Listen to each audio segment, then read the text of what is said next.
पालकमंत्री यांच्या कार्यक्रम आता पार पडतोय.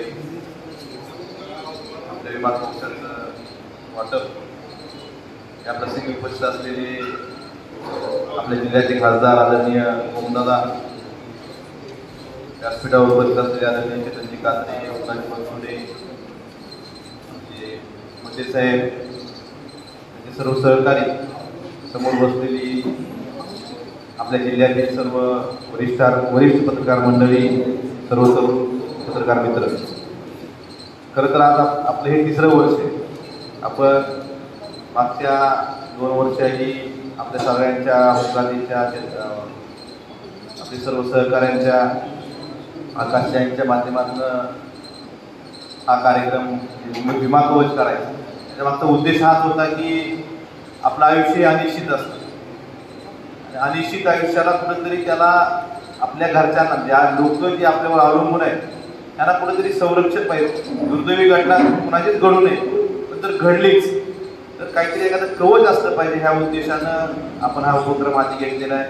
आणि त्याही वर्षी सांगितलं तर मी आता आधी सांगतोय की जोपर्यंत तुमची इच्छा आहे तोपर्यंत ह्या उपक्रमाला माझं सहकार्य, माझं सहकार्य राहील. ही मला यापेक्षाही चांगले कुठला उपक्रम आपल्याला घेता येईल यासाठी सुद्धा आपण सर्व प्रयत्न करू. मला काही जास्त बोलायचं नाही, आपल्याला एवढंच सांगायचं आहे की पत्रकार हा लोकशाहीचा चौथा स्तंभ असतो. खरं तर पालकमंत्री साहेब असताना मला बोलायचं होतं, बातम्या ह्या चौथ्या स्तंभानं काय करणं अपेक्षित आहे. आपण मागे पत्रकार संघाच्या कार्यक्रमात सांगितलं होतं की आम्ही जे आश्वासन देतो त्याचा पाठपुरावा आपण केला पाहिजे.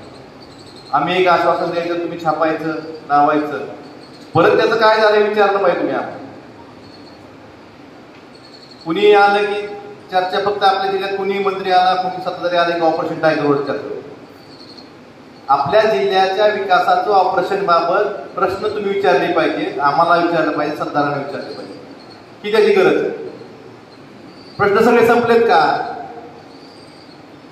सोयाबीनला 10,000 भाव झालाय का? कापसाला 15,000 भाव आहे का? कर्जमाफी शेतकऱ्यांची झाली का? आपली असं बेरोजगार एकही नाही असं झालाय का प्रश्न?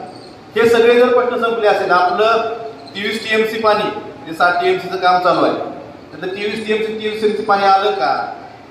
आपल्या मेडिकल कॉलेज पूर्ण क्षमतेने चालू झालंय का? आपल्या मेडिकल कॉलेजच्या इमारतीला निधी मिळालाय का?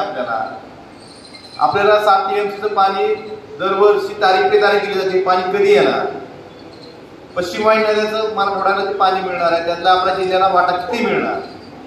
हे प्रश्न तुम्ही लोकप्रतिनिधींना विचारले पाहिजे, सत्ताधाऱ्यांना विचारले पाहिजे, तर जिल्ह्याचा विकास होईल. आपला आकांक्षित जिल्हा आहे, ही काय कौतुकाची गोष्ट नाही. मागास जिल्हा आहे, सगळ्यात जास्त शेतकरी आत्महत्या असलेला जिल्हा आहे. आपल्या हातमध्ये थांबल्यात का? हे प्रश्न जर ह्या मूळ प्रश्नावर मीडियाने लक्ष दिलं, पत्रकारांनी लक्ष दिलं, तर सत्ताधाऱ्यांचं किंवा जे लोकप्रतिनिधी आहेत ते स्वतंत्र बघतील.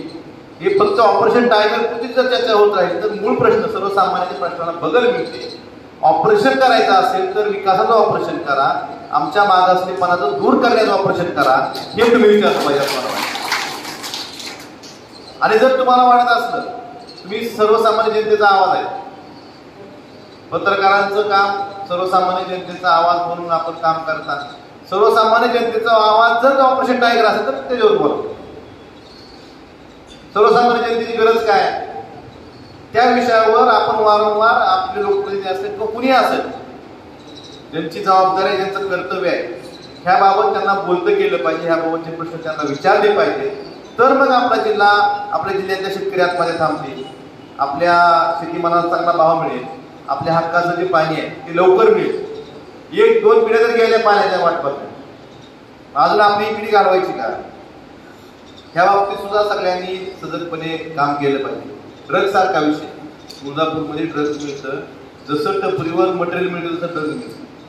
ह्याबाबत आपण कधी म्हणजे परवा एक कारवाई झाली, ह्याच्या आधी किती वर्षापासून मिळते, तिथं लोक धाराशिवपर्यंत आले, परांड्याला मागं पकडले होते. जे सामाजिक दृष्ट्या जे महत्वाचे प्रश्न आहेत त्या प्रश्नावर आपण बोललं पाहिजे आणि समोरच्यांना, लोकप्रतिनिधींना बोलतं केलं पाहिजे, त्यांना प्रश्न विचारले पाहिजेत. सर्वसामान्य जनतेचा आवाज म्हणून तुम्ही काम केलं पाहिजे, अशी माझी माफक अपेक्षा आहे. याबाबत जर कोणाचं मन दुखावलं असेल तर पण ही सर्वसामान्य माणूस म्हणून बोलतो, याबाबत आपण इथून पुढच्या काळात माझे पत्र मी खरं तर साहेबांसोबत बोललो ह्यांना सारखं ऑपरेशन टायगरचे प्रश्न विचारले, हे प्रश्न विचारले. कारण त्यांना काय वाटतं की ह्या जिल्ह्यात प्रश्न एकच आहे, ऑपरेशन टायगरचा. असं वाटतं ना, वारंवार जर प्रश्न विचारला गेला तर त्यापेक्षा खूप मोठे प्रश्न आहेत. ह्या प्रश्नाला वाचा फोडण्याचं, हा प्रश्न सरकारपुढे मांडण्याचं काम सर्वसामान्यांचा जनतेचा आवाज म्हणून तुम्ही करणं गरजेचं असं मला वाटतं. त्यामुळं आज आपले बाळशास्त्री जांभेकरांची जयंती आहे, त्यांनी याची मूर्तमेढ रोवलेली आहे. याच्या निमित्तानं आपल्याला एवढं सांगायचं की आपण त्यांनी जो वारसा आपल्याला घालून दिलेला आहे, हा वारसा पुढं योग्य पद्धतीने चालवण्यासाठी लोकशाहीचा चौथा स्तंभ आणि सर्वसामान्यांचा आवाज म्हणून आपण पुढच्या काळात काम करा, एवढीच अपेक्षा बाळगतो. आणि आपल्या या कार्यक्रमात तुम्ही भाषण धन्यवाद. जय हिंद, जय महाराष्ट्र.